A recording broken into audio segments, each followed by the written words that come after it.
ಆದಷ್ಟು ಬೇಗ ಈ ಒಂದು ಸರ್ಕಾರ ಪತನ ಆಗ್ಲಿ. ಮೂರು ಪಕ್ಷದವ್ರು ಕೇಳ್ತಾರೆ, ಕಾಂಗ್ರೆಸ್ ಪಕ್ಷದವ್ರು ಕೇಳ್ತಾರೆ, ಆದಷ್ಟು ಬೇಗ ಈ ಒಂದು ಸರ್ಕಾರ ಪತನ ಆಗ್ಲಿ. ಮೂರು ಪಕ್ಷದವ್ರು ಕೇಳ್ತಾರೆ, ಕಾಂಗ್ರೆಸ್ ಪಕ್ಷದವ್ರು ಕೇಳ್ತಾರೆ. ಜನ ಉಸಿರಾಡ್ಲಿಕ್ಕಾದ್ರೂ ಈಚೆ ಆಗ್ತದೆ. ಇದು ಬಹುಶಃ ಇಲ್ಲಿ ಗೆದ್ದಿರ್ತಕ್ಕಂತ 72 ಜನ MLA ಗಳ ಶಾಪ ಇದು.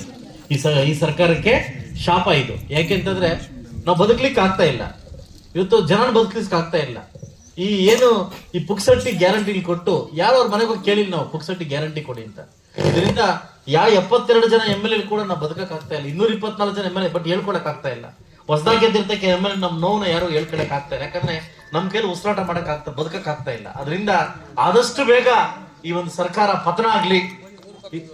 ಮೂರು ಪಕ್ಷದವ್ರು ಕೇಳ್ಕೊಂತಾರೆ, ಕಾಂಗ್ರೆಸ್ ಪಕ್ಷದವ್ರು ಕೇಳ್ಕೊಂತಿದ್ದಾರೆ, ಆದಷ್ಟು ಬೇಗ ಹೋಗ್ಬಿಡ್ಲಿ. ಯಾಕಂದ್ರೆ ನಮ್ಮಲ್ಲಿ ಬದುಕ್ಲಿಕ್ಕೆ ಆಗ್ತಾ ಇಲ್ಲ ಅನ್ನೋ ಕಾರಣಕ್ಕೋಸ್ಕರ ಆದಷ್ಟು ಬೇಗ ನಮ್ ನೋವನ್ನ ಸರ್ಕಾರಕ್ಕೆ ಇದು ಹೋಗ್ಲಿ, ಆದಷ್ಟು ಬೇಗ ಎಚ್ಚೆತ್ಕೊಳ್ಳಿ ಅಂತ ಹೇಳಿ